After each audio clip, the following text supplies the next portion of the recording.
Bonjour, bonsoir tout le monde et bienvenue dans ce 112e épisode de l'ES Made in France. Un épisode qui, ma foi, pour certaines news vont être courts, mais on a deux grosses news. C'est assez incroyable en cette période de 14 novembre. Et il n'y a même pas de news pour le junior, c'est terrible. Je suis avec Adil. Bonsoir Adil. Bonsoir et salam alaikum. Bonsoir Alejandro. Bonsoir. Bonsoir Gwen. Bonsoir. Et bonsoir Mike. Bonsoir. On commencera par parler de la chanson française qui a été révélée. Je crois pas en fait au mot que je prononce actuellement quoi, en novembre, c'est improbable. On parlera également du slogan pour 2024 et pour longtemps et de finale nationale qui se prépare. Tout de suite, sans plus tarder, Slimane avec Mon Amour représentera la France à l'Eurovision 2024.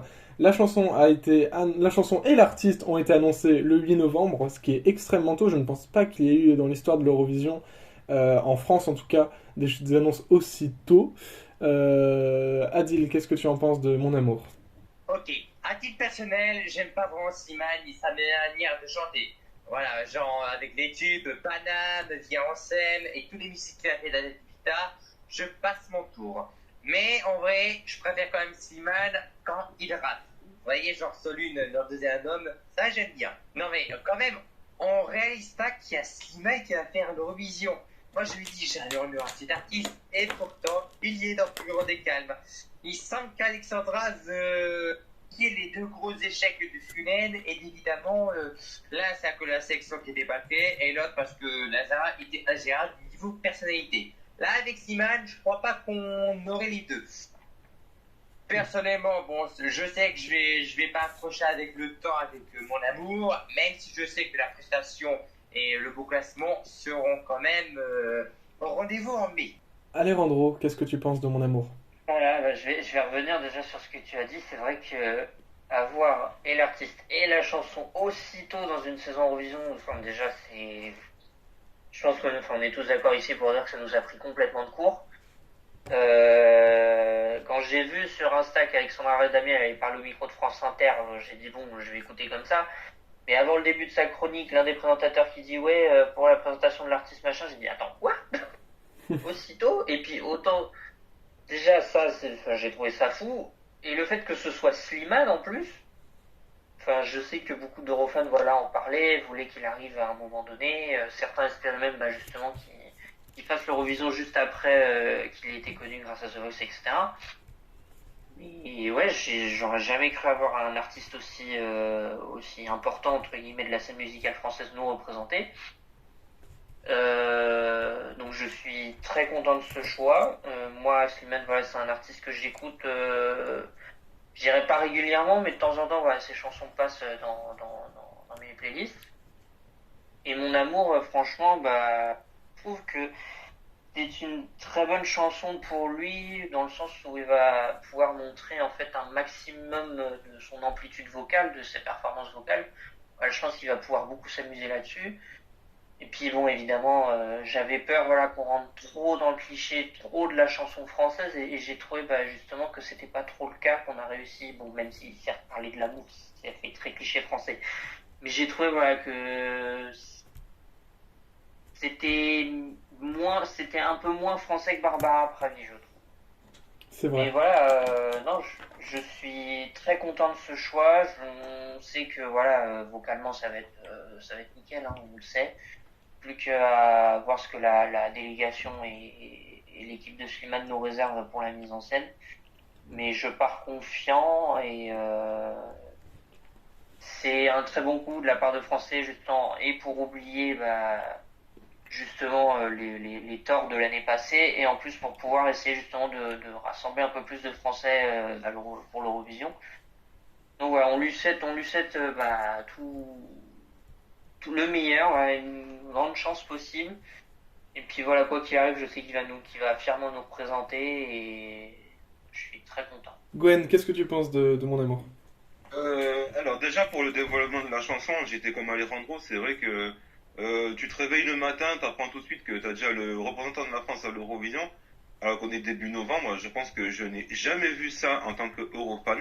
Je pense que même que Bruno Berberès et toute la clique entre 2002 et 2012 n'auraient été même pas capables de faire ça. Voire même avant 2012 aussi, je pense que personne n'aurait fait ça. Euh, oui, après Slimane, j'ai envie de dire, c'est un excellent chanteur, c'est un chanteur professionnel. Je l'ai même déjà vu en tant que coach sur The Voice Kids. J'ai envie de dire, c'est celui qui va peut-être donner des conseils techniques et voire même je pense qu'il sera capable d'en recevoir. Et je pense que lui, il sera pas fermé à ce que Léa Ivan, justement, ou même un autre coach lui donne des conseils pour l'interprétation de sa chanson. Par contre, voilà, apprendre la chanson le soir même, alors qu'on était le 8 novembre, je crois qu'il me semble, c'était ça la date, ou le 9, je crois qu'il me semble, un Le truc comme 8, ça. le 8. Je trouve que c'était trop tôt.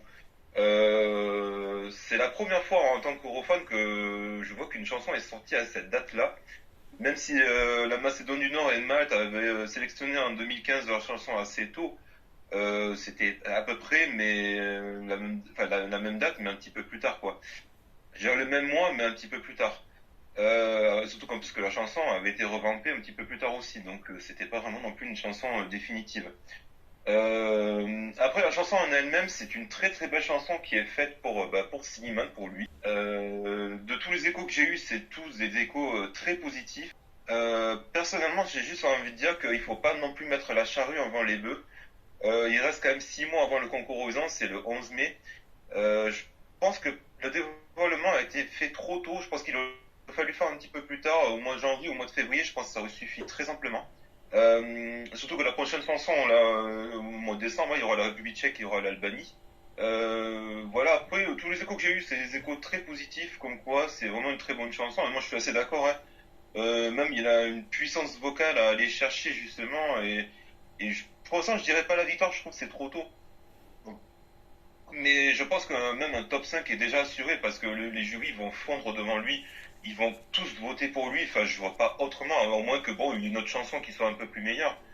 Mais pour moi, je pense que Alexandre Daniel a fait un très gros coup jeudi dernier. Et franchement, si on s'en sort pas avec les honneurs au mois de mai, là, franchement, limite, je rends ma carte de Eurofan, hein, je ne suis plus Eurofan du tout. C'est vraiment la promesse de Gwen à chaque fois, c'est rendre sa carte d'Eurofan. Non, mais quoi, c'est clair, carrément. On va passer un mic, et toi, je pense que selon toi, Slimane va gagner l'Eurovision, est-ce que c'est ça? Ah bah là, je vais demander à Gwen de rendre sa carte. Non. Alors attendez, je vais lui expliquer. Déjà, non, attends, t'expliques. Je vais lui expliquer. J'aime beaucoup mon amour, il n'y a pas de problème. Et c'est super d'avoir un gros artiste de présent pour nous représenter. Quand tu vois que même TF1 parle de l'Eurovision, lors des NMA, lors de je sais pas quelle émission, on parle régulièrement, là tu te dis mais qu'est-ce qui se passe? Qu'est-ce que c'est que ce bordel? Donc ça fait vraiment plaisir de le voir. Et Mon Amour est une bonne chanson. C'est une bonne chanson qui est quand même assez simple, mais qui reste très entraînante et ça fait plaisir. Moi je suis content d'être représenté par ça. Maintenant, je pense pas que ça va bider ou quoi, mais ça va bien se passer. Maintenant, j'ai vu beaucoup de gens être très hype pour Mon Amour en se disant c'est la bonne, on va tout niquer avec ça et tout machin. Ok, c'est un appât à jury. Ça va plaire au jury et il y a moyen qu'on fasse un top 5 du jury avec ça. Maintenant, est-ce que le télévote va suivre? Je trouve que Mon Amour, ça a beau être bien. France Télé, ils ont fait un gros doigt au risque. C'est la mort du risque avec Mon Amour. Il n'y a pas de message subversif, c'est une chanson sur l'amour, tout ce qu'il y a de plus simple. C'est une chanson française, tout ce qu'il y a de plus classique, sans instruments extravagants ni rien, sans... c'est un truc que tu peux entendre à la radio, c'est très simple. Et du coup, je me dis, est-ce que la chanson a vraiment son identité à elle? Genre là, on est tous extasiés avec Mon Amour, etc. Et on a le droit de l'être, et franchement, il y a de quoi de l'être. Mais là, elle est toute seule, il n'y a personne en face. Est-ce que ça va encore être le cas quand, d'ici le mois prochain, il y aura la chanson de la République tchèque, de l'Albanie et ceux qui s'en suivent après? Est-ce que ça sera encore le cas? Franchement, je suis pas sûr. Je suis vraiment pas sûr. À titre personnel, c'est un pronostic que je fais, j'ai parié là-dessus. Je pense qu'on va faire top 5 jury, on va tout défoncer, qu'on va être hypé comme jamais, et après, le télévote va passer et on va se prendre la clim de l'année en ayant moins de 10 points. Vraiment, vraiment, ça ne me surprendrait pas le moins du monde si cela arrive. Je pense qu'on va se prendre la clim du siècle. Et ça va être terrible. Vous allez vous prendre la clim du siècle. Moi, je l'attends. Je l'attends pied ferme, je suis déjà prêt 7 mois à l'avance. Vous faites comme vous voulez. Mais si elle arrive, faudra pas venir se plaindre. Je vous aurais prévenu. Mais non, mais sérieusement, Mon amour est une bonne chanson. Pour autant, je pense pas que ça va être dans mon top 10 de fin personnel, voire dans le top 15, voire top 20. Je suis pas sûr de ça. J'espère que malgré tout on va gérer et que j'ai tort, moi je demande que ça. Mais franchement, je suis avocat du diable, hein. Mais si ça arrive, vous tournerez vers moi et vous vous excuserez. Et bah, profite bien de cet épisode parce que ce serait certainement ton dernier. Alors, Je suis viré. alors, me concernant, alors déjà j'ai une théorie sur le fait que ce soit annoncé si tôt. C'est que le fait que ce soit un si gros artiste, je pense que Alexandra Redamiel avait peur que ça fuite. Elle avait clairement, à mon avis, peur que l'info fuite et qu'elle puisse pas l'annoncer elle-même, ou que du moins la délégation française puisse pas faire l'annonce eux-mêmes. Après, pour le coup, la chanson, je pense que c'est... Alors, j'ai pas de théorie sur la chanson, honnêtement, ils l'ont sortie peut-être un peu trop tôt, honnêtement. Surtout que ça déstabilise, quoi. Moi, de base, ce jour-là, je me suis levé à 11h, j'allume mon portable, je vois Slimane. Enfin, c'était très déstabilisant. D'avoir D'ailleurs, pour la théorie de sortie trop tôt, je pense surtout que le gars a des concerts et qu'il aimerait bien la jouer. C'est ça. Surtout qu'en plus, c'est sorti. Je pense que, voilà. C'est sorti pendant une semaine où on avait dit, bah, on va faire une pause sur les épisodes. Super, vraiment, le pire timing. Cependant, concernant mon avis sur la chanson, j'aime beaucoup. J'aime beaucoup cette. Il y a deux choses que j'adore dans cette chanson, c'est la voix de Slimane déjà. Quelle voix incroyable! Ces variations de ton, elles sont folles. Et ça, rien que ça, je pense que ça nous fera un très très bon score au jury. Et même au niveau public, parce que niveau public, je pense que ce qui peut séduire le public, et ce qui à mon avis a séduit le public avec Voilà, c'est, alors de base l'identité assez française certes, mais c'est aussi l'explosion finale. L'explosion finale de cette chanson. Est-ce que tu m'aimes crier comme un cri de détresse? Je trouve ce moment hyper fort. Je trouve que Slimane l'interprète très très bien. Et puis, honnêtement, je trouve qu'on a une bonne recette pour faire un bon top 10, honnêtement, au moins. Je suis assez confiant sur cette chanson. J'ai rarement été aussi confiant sur une chanson française, honnêtement. Mais du coup, en tout cas, quand la France, je me souviens... En fait cette proposition-là que fait France Télévisions, ça me fait beaucoup penser à la proposition qu'ils avaient fait avec Patricia Cass en 2009, une chanteuse déjà établie, avec une ballade, limite une power ballade bien française, sur l'amour. Il y a tout qui correspond. Et Patricia Cass avait terminé quand même 9ème du concours, donc c'était une place, ma foi, non, assez originale. non, en fait, Patricia a fini 8ème, 4ème du jury et 17ème du télévoting. 8ème, excuse-moi. Chaque power ballade, je la trouve pas si power que ça quand même. En tout cas, avec une très bonne mise en scène, une mise en scène à la Voilà, ce serait cool. Assez simple. Mais je pense pas, ça m'étonnerait que Slimane fasse ce genre de choses, même si ce serait, je pense, assez sympa. Et surtout, franchement, je trouve qu'on peut... Alors, c'est peut-être parce que Slimane est déjà un artiste établi et tout, mais la chanson a bientôt 1 million de vues sur YouTube, ou du moins, elle les a peut-être atteints. Honnêtement, ça sent bon. Moi, je suis confiant. C'est atteint les 1 million? Oui. Ah bah écoutez, partons pour la victoire. On va continuer les news par une deuxième grosse news qui va être un changement dans le monde de l'Eurovision, c'est les slogans, et en particulier le slogan United by Music, qui a été décidé d'être gardé pour 2024 et pour longtemps, pour beaucoup d'années. En gros, selon, pour résumer la décision de l'exécutif, ils disent que le slogan reflète parfaitement ce que l'Eurovision veut transmettre. Pourquoi le changer finalement? En tout cas, ça donnerait apparemment une identité claire et reconnaissable à l'Eurovision chaque année, au-delà du symbole du cœur. Euh, c'est un slogan serait très significatif pour l'histoire de l'Eurovision parce qu'il provient d'une édition où 2 pays ont collaboré pour organiser le concours. Adil, qu'est-ce que tu penses de ce choix de garder United by Music? Alors, oui, le claim United by Music, ça va. Peut-être que tu peux garder genre 2-3 années, enfin, je dis pas de souci. C'est un peu d'appeler la diversité musicale du concours. Mais en fait, problème, c'est, je crois, au bout de genre une dizaine d'années, beaucoup de gens vont être lassés de ce slogan et vont petit à petit fuir le concours de l'Eurovision. Pourquoi? Parce que quand même, quand tu vois que Martin Solveig veut trop lisser le programme niveau choix musicaux et prestations, ben moi non. Il y a du bon, mais surtout il y a quand même du moins bon. Hein. En fait, c'est juste que Martin Solveig veut faire un Melody Festivalen à l'européenne. Et vu que le concours est assez pop, avec peu ou pas trop de langues natales ou de diversité, moi je suis pas trop partant. Alejandro? Alors, il y a des pour et des contre à cette histoire. Je comprends l'argument de l'exécutif là-dessus. Et je comprends aussi, il y a d'autres raisons qui ont été avancées, notamment des raisons marketing. Donc, ça, je peux comprendre.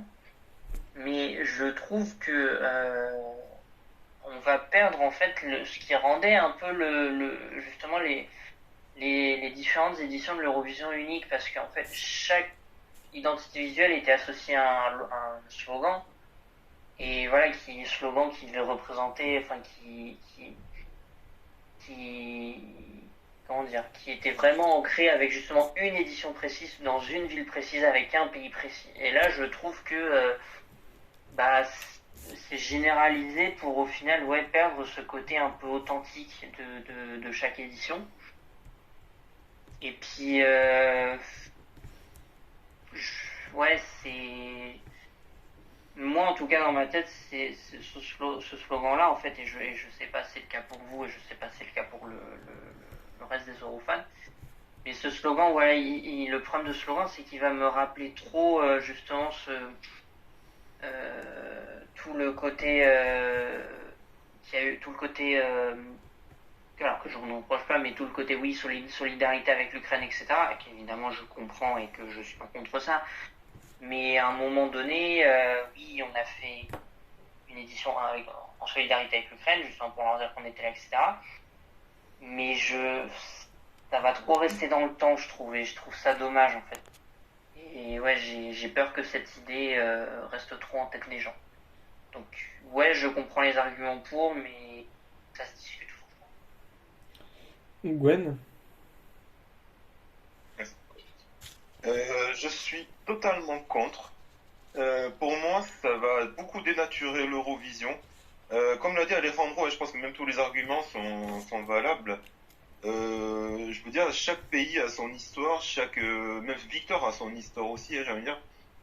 Comme par exemple, on prend exemple Lena qui a gagné en 2010 et qui a dit Feel My Heartbeat et qui a pas mis d'avant le motto de 2011. C'est pas pour autant qu'ils ont mis, on va mettre United by Music, on va prendre celui de 2009 ou un truc comme ça, quoi. Franchement, je trouve que la Suède c'est pas foulé, c'est pas foulé du tout. J'ai l'impression qu'ils ont pas envie de s'embêter, de se prendre la tête. Je trouve ça vraiment, enfin, c'est un peu désolant. Je rejoins plutôt le clan, voilà, de ceux qui sont contre, et j'ai envie de dire, c'est l'Eurovision que va devenir avec Martin Osterdahl. J'ai l'impression que ce gars a pas envie de se casser la nénette à vouloir faire chercher quelque chose midi à 14h. C'est vraiment dommage, et franchement j'ai peur que l'Eurovision devienne un petit peu ce qu'elle était dans les années 2000, un peu voilà, enfin je veux dire un peu je sais pas comment on disait, mais bon Netherlands. oui, ouais, voilà, enfin un peu non pas Nanarland, mais je sais plus quel était le mot, mais là si j'ai oublié le mot, mais c'est pas grave, ça me reviendra. Voilà quoi, enfin je veux dire, en France, on tente justement de faire revenir l'Eurovision chez les jeunes. Et j'ai peur que dans le futur, qu'au contraire, que les gens s'éloignent de l'Eurovision à force qu'on ait toujours le même motto, le même slogan, les mêmes choses, quoi. C'est vraiment dommage et je pense que l'UER devrait faire un retour arrière sur cette décision. Mike? Alors, globalement, alors je pose les bases tout de suite. Je trouve que le principe du slogan est vraiment un petit détail.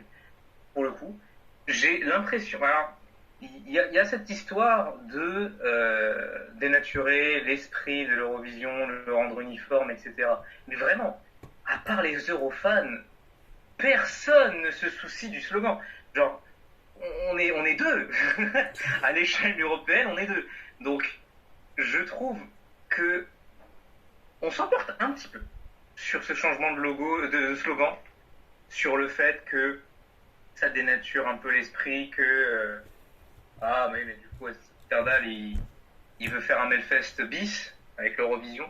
Je trouve pas. Moi, Gwen avait dit que on dirait vraiment qu'il avait pas envie de s'emmerder avec ça. Bah, franchement, je le comprends. Le slogan, il est là, il est efficace. United by Music, c'est l'esprit de l'Eurovision, machin. Pourquoi changer? Moi, je trouve que c'est très bien là-dessus. C'est très bien comme ça. Et oui, la symbolique du fait que c'est le slogan de l'année où deux pays ont collaboré pour organiser l'Eurovision, en termes d'unité, moi je trouve que niveau symbolique, c'est très bien. Donc, moi je trouve que c'est une bonne décision de le garder comme ça, parce que c'est moins compliqué comme ça, c'est plus simple. Oui, c'est une homogénéité, mais après l'homogénéité, pour certaines fois, c'est plutôt bénéfique. Ça permet de donner à l'esprit des gens un truc précis vis-à-vis de l'Eurovision. C'est ça, c'est l'Eurovision, c'est United by Music, c'est ça. Après, concernant les autres changements, parce qu'il y avait eu des trucs comme ça, ouais, mais à ce rythme-là, ils vont changer, ça va être la même scène tous les ans, la même charte graphique, etc. A priori, pour cette année, on aura un truc différent, charte graphique, scène, machin. Ça a l'air de partir sur un truc différent. Donc franchement, personnellement, je me fais pas trop de soucis là-dessus. Et oui, voilà, je trouve que les gens globalement extrapolent un peu trop, tu vois. Et c'est genre l'escalade un peu. Ouais, mais genre si c'est le slogan, ça va être ça, et puis ça va être ça, et puis ça va être ça. Je pense que ça va s'arrêter là. Si ça s'arrête là, dans ce cas-là, je vois aucun problème au fait de garder le même slogan. C'est un truc très efficace qui donne un truc précis de ce qu'est l'Eurovision clair. Et c'est pas en gardant le même slogan tous les ans qu'on rendra les Eurovision similaires année par année, parce qu'il y a toujours la charte graphique, parce qu'il y a toujours la scène, les présentateurs, les entractes, etc. Donc le line-up, tout simplement. Alors, là-dessus, pareil, je pense pas que on va se retrouver avec un Melfest bis avec que de la pop et de la pop et de la pop. Je pense qu'on va garder ça, parce que les trucs diversifiés, etc. Ça marche très bien à l'Eurovision. Les gens viennent un peu pour ça, donc je trouve que ça serait une très mauvaise idée de le faire, et je pense que Martino Sterdal il le sait pertinemment. Donc je me fais pas trop de soucis, et le slogan est très bien comme ça. Détendons-nous, il y a rien, tout va bien. Et RAS, il y a rien à signaler. Moi, je trouve que c'est pas une idée bête, ou du moins, enfin, ça changera pas grand-chose. Disons que, ouais, comme disait Mike, il y a personne qui va se dire, bon, bah, je vais pas regarder l'Eurovision parce que j'aime pas le slogan, tu vois, ce serait complètement stupide. Mais comment dire? Après, je trouve que non plus c'est pas un des pires choix qui a été fait sous l'ère Hofstadal. Donc Hofstadal a la fâcheuse tendance à prendre l'Eurovision un peu pour un Melody Festivalen, c'est vrai, et à nous faire des règles, ma foi, très dénaturantes de l'Eurovision. Je pense notamment aux backing vocals préenregistrés. Que beaucoup d'artistes ont reproché d'ailleurs cette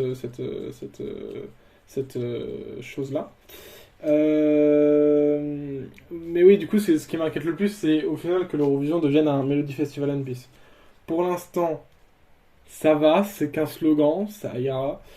Surtout que c'est un slogan que je trouve, ma foi, plutôt efficace et effectivement plutôt représentatif de ce qu'est l'Eurovision. Heureusement d'ailleurs que se sont pas arrêtés sur un autre slogan, parce que All Aboard, je pense pas que ça aurait été très représentatif de l'Eurovision à long terme. Mais je trouve que ça reste une idée pas déconnante. Et effectivement, il y aura toujours la charte graphique pour varier les Eurovisions. Après, c'est sûr qu'il n'y aura pas de nom à une charte graphique. Malheureusement, on ne pourra pas correspondre une charte graphique et un slogan, étant donné que ce sera toujours le même slogan. Mais c'est pas, ça va. Par contre, s'ils nous sortent la même charte graphique que l'an dernier, à l'aide. C'est juste à l'aide s'ils nous font ça. Des cœurs de partout. C'est- Et des cœurs de toutes les couleurs. Voilà, je peux comprendre si les gens sont vénères. Je peux comprendre si les gens sont un peu en mode, bah les gars, la flemme là, vous avez la flemme là, ça se voit. Enfin voilà. On part à Malte, le MESC 2024 qui continue son petit bonhomme de chemin. C'est Mike qui nous en parle, qui a écouté les deuxième et troisième demi-finales. Je suis vraiment quelqu'un de très sympa pour faire ça pour l'émission. Je suis très sympa, remerciez-moi. S'il y a des accrètes, filez-les-moi. C'est ça. Alors du coup, je les ai écoutés. Et globalement, alors, j'avais dit que la demi 1, la première nuit, il n'y a pas de demi 1, c'est une grosse demi de 36 chansons. La première nuit était vraiment pas top.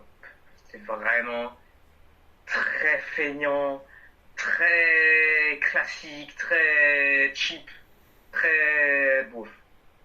Les nuits 2 et 3 sont quand même vachement... J'ai l'impression qu'on escalade au fur et à mesure. Et c'est d'autant plus accuré que pour la nuit 4, on aura Ryan Ellie. Et effectivement, le favori de tous, M-A-T-T-I-L-X-C...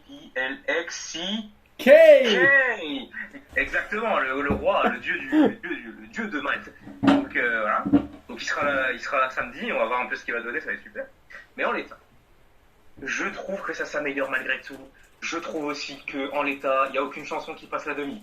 Il y a des chansons qui ne font pas tâche, mais aucune passe la demi. Vraiment, genre, soit c'est pas très bien chanté, soit l'artiste n'est pas très à l'aise, soit le texte est niais à en crever, soit l'instru est très cheap. Dans toutes les chansons, il y a un souci. Maintenant, en l'état, si je devais prendre une chanson, ce serait Mara de Denis, qui avait été là il y a 2 ans avec la chanson Boy, qui était l'une des favorites, avant de se faire niquer par Emma Muscat.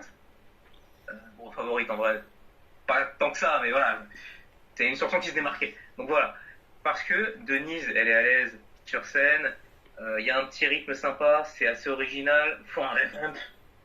Voilà, balancez pas ça en l'état, mais faut un revamp. Mais si je devais choisir, je prendrais ça.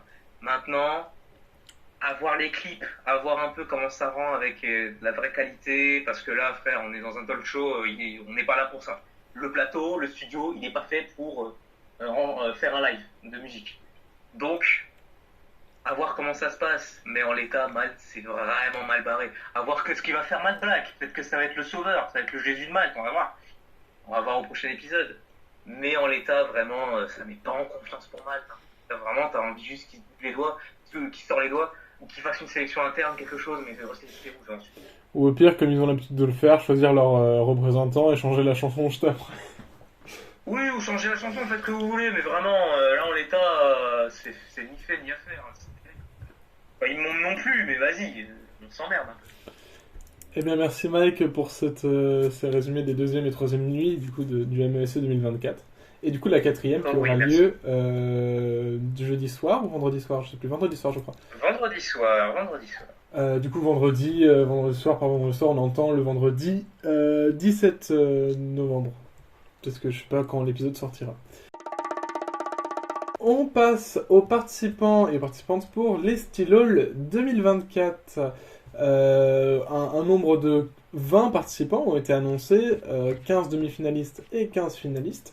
Alejandro, qu'est-ce que tu en as pensé? Eh ben, j'ai hâte de voir ce que va nous offrir cette line-up. Je suis très content de revoir Oli de retour, Trafic aussi.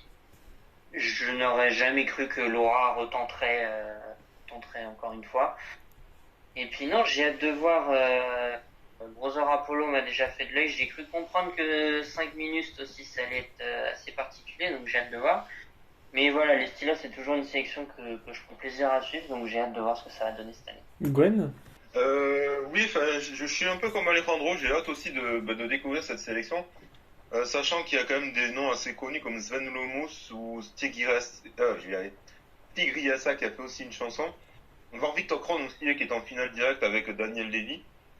Il y a Carlos Ucareda aussi qui avait été, je crois, dans la sélection l'année dernière. Udo Sepp aussi qui avait déjà fait la Stylol. Il y a Laura aussi, mais Laura, quand tu vois le titre Here's Where I Draw the Line, je sais pas pourquoi, mais je sens que c'est pas la chanson à mon avis qui va aller en finale. Il y a Oli qui est de retour, Trafic, voilà, enfin bon.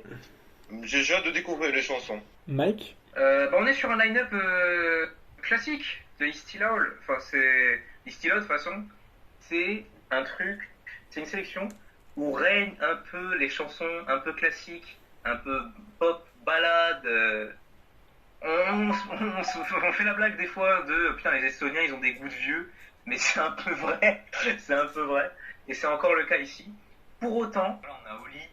Et là, on a Brother Apollo qui est un tout nouveau groupe qui devait être là pour l'UMK, qui à la base est s'inscrire pour l'UMK et qui sont fait rejeter et qui là sont qualifiés automatiquement, c'est pas banal, j'aime bien. Il y a Evert Sundia également qui est là 2 fois. Il a 2 chansons ce bâtard. Il est très fort. Avec Evert and the Two Dragons et Multicast. Donc bonne chance à lui, ça va être super. Et ouais, non, mais là Alejandro l'a dit tout à l'heure, 5 minutes avec Pull-Up. Ah, ça va être exceptionnel. Ça va être exceptionnel. Alors, moi, j'ai juste simplement 2 choses à dire sur les Still All. Déjà, Oli est de retour, ça c'est génial. J'ai très hâte de voir ce qu'il va nous proposer. Deuxième chose, où est Wiralt? Nous avons perdu Wiralt en cours de route, je suis un peu... T'as déjà Castro Zizo, t'en demandes trop là, c'est bon. Oui, mais l'an dernier j'avais Wiralt et Castro Zizo. C'est vrai. Bah oui, maintenant, voilà, il fallait en profiter à ce moment-là. Maintenant, La prophétie ne peut pas se accomplir tous les ans, mon cher Arthur. Ah, ils ont été là 3 ans d'affilée, c'était génial, ils sont jamais allés en finale, mais c'était trop bien. Mais voilà, ils sont à 300. Mais c'est pour rien qu'ils sont pas revenus. Ils en ont marre, les mecs. Ils en ont marre. Chaque fois on se fait dégager, j'en ai marre. En vrai, j'espère les revoir l'an prochain. C'est un groupe qui est assez unique et vraiment, j'aime beaucoup ce qu'ils Il y en a font. pas qu'à double nationalité, histoire d'aller en Lettonie ou en Lituanie. C'est bizarre parce que souvent, de base, ils aiment beaucoup je sais pas parce qu'ils ont l'Estonie avec le style country, mais du coup, c'est bizarre qu'on n'ait pas encore notre. Du coup, ils sont fait remplacer par Evert and the Two Dragons. Apparemment, du coup. On va passer vite fait sur les compositeurs et compositrices qui ont été annoncés pour le Cannes Shao 2024. Et alors pourquoi on vous en parle? Parce que les compositeurs et compositrices souvent composent pour eux-mêmes au Cannes Shao. Et du coup, on a en quelque sorte la liste des participants. Alejandro, qu'est-ce que tu en penses? Alors déjà, je tiens juste à dire que je me ferai jamais à ta prononciation de Kansao, sache-le. Non, sinon, le Kansao, évidemment, c'est une sélection merveilleuse. L'année dernière, il y a eu un niveau de fou furieux. Donc j'espère que cette année ce sera pareil. J'en connais aucun. Même si on va retrouver Left qui avait composé pour Edmundo Inacio l'an dernier. Mais je connais personne comparé à l'an dernier où il y avait Aurea que je connaissais. Mais voilà, j'ai confiance, honnêtement, le Kansao, voilà, je sais qu'ils arrivent toujours à être très authentiques, très fidèles à eux-mêmes. Et voilà, j'ai hâte de voir ce que ça va donner en février prochain. Mike? Pour le coup, on a une sélection un peu plus intimiste, tu vois, parce qu'il y a quand même moins d'artistes connus. Il y en a quand même, hein. Il y a Bispo qui est peut-être l'un des plus gros rappeurs du Portugal, et qui est ultra connu, et j'ai vu tous les Portugais qui ont pété les plombs en mode bordel de mer, que fout Bispo ici. Mais ça me et il y a également Maria Joao. Maria Joao, qui est l'une de ce que j'ai compris, l'un des plus grands noms de la scène jazz au Portugal. Donc ça donne très envie. Et j'ai vu ce qu'elle a. Donc c'est une grosse attente de Maria Joao. Ça risque d'être vraiment. Oui, à part ça, c'est des artistes très petits. Il y a avec de la diversité. Avec de la diversité, t'as de la pop, t'as de la ballade, etc. T'as des gars authentiques comme Booba Espinho ou Joao Porsche qui ont un style vraiment particulier. Après, t'en as, tu te doutes bien, qui risquent de pas être dans le line-up final et qui c'est vraiment que des auteurs genre Nomaka ou Left. Nomaka d'ailleurs qui a composé une chanson pour Madonna. C'est juste ça. Donc c'est pas mal. Mais sinon, à part ça, il y a également Rita Rocha. Rita Rocha qui était la fille qui était à la 2e place à The Voice Junior en 2021 et qui a perdu contre Simao Oliveira.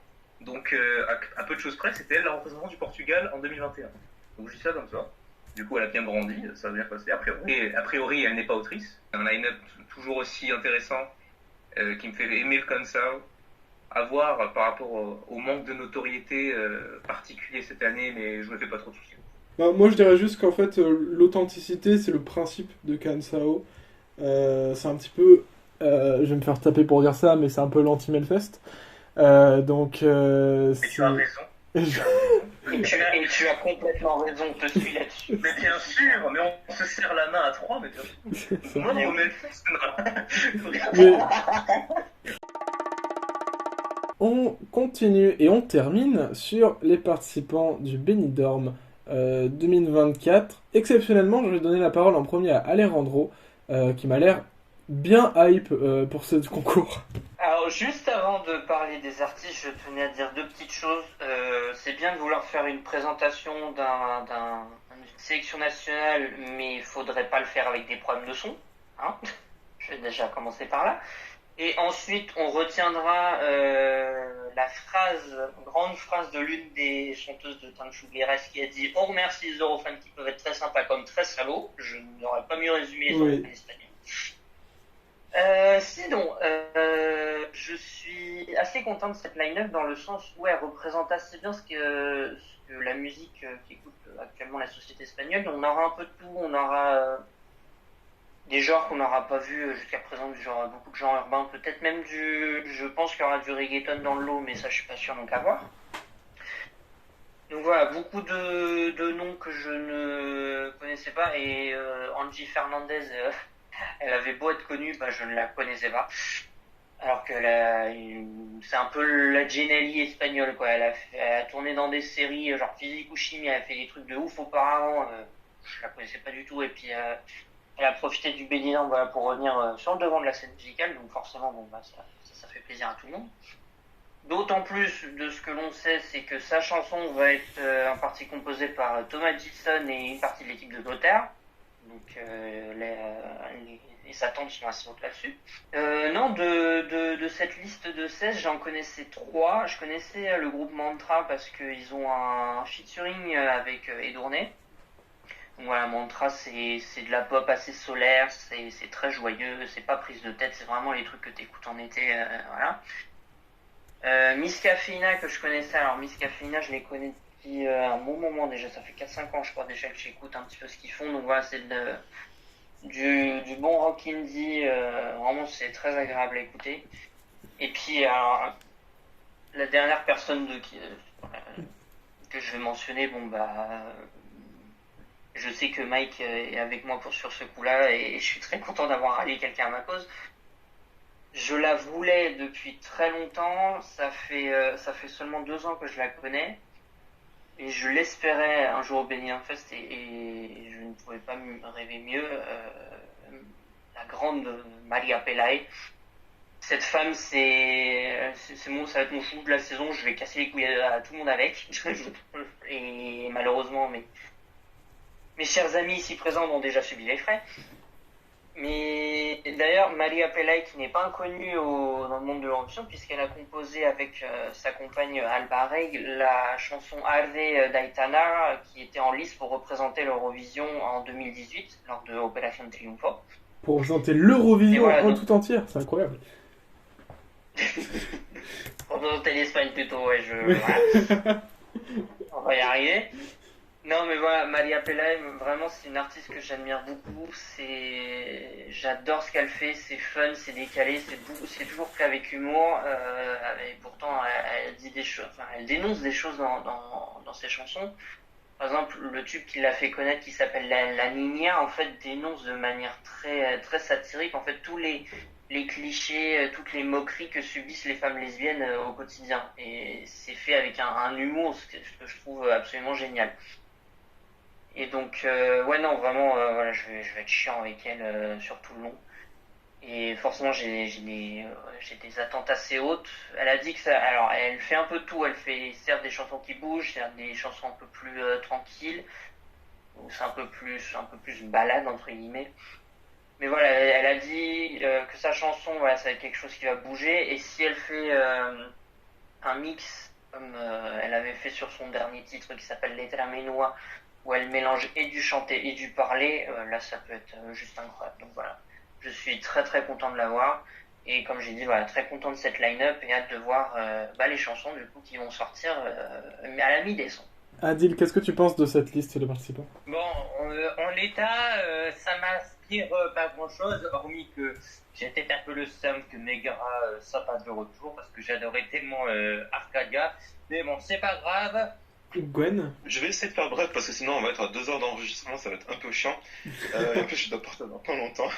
Là, j'ai regardé quand même le dévoilement des noms pour le Benidorm Fest.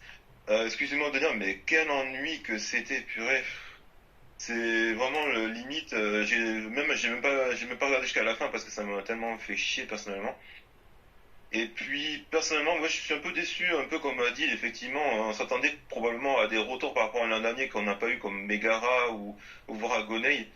C'est vraiment dommage, mais après, bon, ce sera peut-être pour l'année prochaine ou dans 2 ans, on ne sait pas.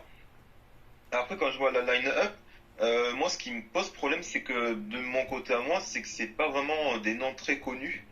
Je sais pas si ça a été vraiment le choix de la RTVE de faire exprès ou est-ce que c'était vraiment eux qui avaient les bonnes chansons ou pas. Ça, bon, je crois qu'on verra le 14 décembre quand ils les dévoileront, je vais y arriver.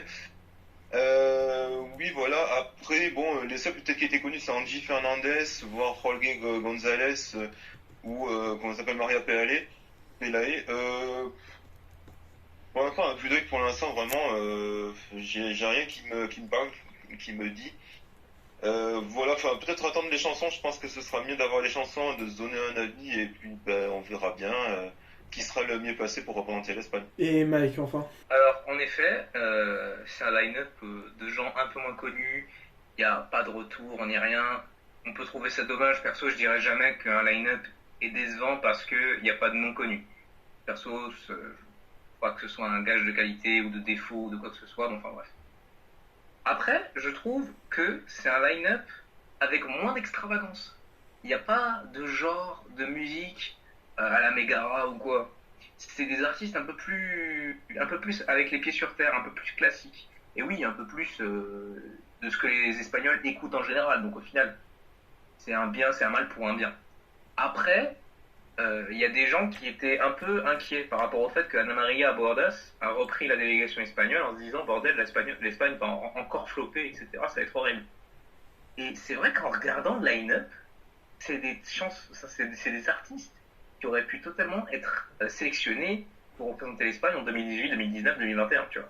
Genre Blas Canto, Amaya et Alfred, je les verrais totalement dans le tas, hein, ça y a pas de problème. Genre c'est totalement dans l'esprit. Et aussi le fait que l'annonce des participants a été fait comme ça. Alors, ça donne pas confiance. Ça met pas confiance pour un sou. C'est terrible. Parce que là, c'est vraiment pas professionnel pour un sou. D'autant plus qu'à la base, ils ont dit que ça allait être présenté lors des Latin Grammys Awards. Et là, on présente dans la salle des fêtes de Turcoing. Qu'est-ce qui se passe? C'est bizarre. Avec des problèmes de micro, avec Armento qui doit recommencer sa chanson, avec le son qui est ultra bas au début, c'est trop bizarre. Et Alice Wonder qui nous a fait. Le vocodeur d'Alice Wonder qui a pété les plombs. Ouais. Genre, je peux comprendre les gens qui sont inquiets que Ana María Bordas va un peu niquer la hype du Benidorm en donnant des chansons un peu chiantes. Bon, à titre personnel, j'aime beaucoup les chansons qu'elle a envoyées, tu vois, la Venda, Tu Canción, Voy a Quedarme, j'aime beaucoup les chansons. Mais le fait est qu'elle floppe. Maintenant, je reste confiant, il y a des artistes qui sont très bien là-dedans, Miss Cafeína, Almacor, qui fait du rap un peu auto-tuné comme on aime, tu vois. Mais c'est très qualitatif. Jorge González, pareil, qui a l'air d'être super sur scène, qui fait des trucs un peu estival, un peu flamenco. Pareil pour l'Erika, très estival, ça risque de bien bouger. Et oui, Maria Pelae, qui également a fait une reprise de Voilà, de Barbara Pravi, qui rend super bien. Genre vraiment, l'interprétation est vraiment bien, et c'est ça qui m'a convaincu d'être dans le Hype Train avec Alejandro. Vivement le 14 décembre, voilà, pour avoir tout ça. Mais je comprends les gens qui sont inquiets par rapport à Ana María Bordas et les inquiétudes sur le Benidorm. Bah perso, moi je rajouterais pas grand chose. Effectivement, il n'y a pas de retour, mais en tout cas, de ce que fait par exemple la description d'Alejandro, ça me donne envie de voir. On verra ce que ça donnera en tout cas l'avenir du Benidorm. Je crois que c'est en février, c'est ça? Le Benidorm, il me semble. Ouais. février. Fin janvier, début février. Fin janvier, début février. D'accord. Et puis, de toute façon, vous inquiétez pas pour Megara, parce qu'ils ont dit qu'ils retenteraient leur chance l'année prochaine. Donc, Oui, on va pas lâcher l'affaire. Et Junior, c'est le 3 février pour être précis.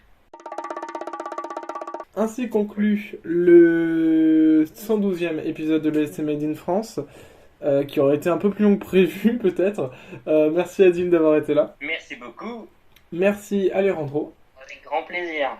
Merci Gwen également. Merci beaucoup. Et merci Mike. Merci beaucoup. On se retrouve très prochainement pour un autre épisode, mais aussi vous pouvez aller voir nos derniers épisodes spéciaux sur les prédictions de l'Eurovision Junior 2023. Vous pouvez aussi écouter notre podcast sur Spotify, sur Deezer, sur Apple Podcast, sur Google Podcast, sur Amazon Music, sur Acast et bien évidemment sur YouTube. N'hésitez pas à vous abonner au podcast d'ailleurs, que ce soit sur YouTube, sur Twitter, @ESCMadeInFrance ou sur Spotify, sur Deezer, où vous voulez. D'ici là, portez-vous bien, bye bye. Allez, à ciao, bonsoir et twin twin, oh yeah! Salut à tous. Salut. Bonsoir.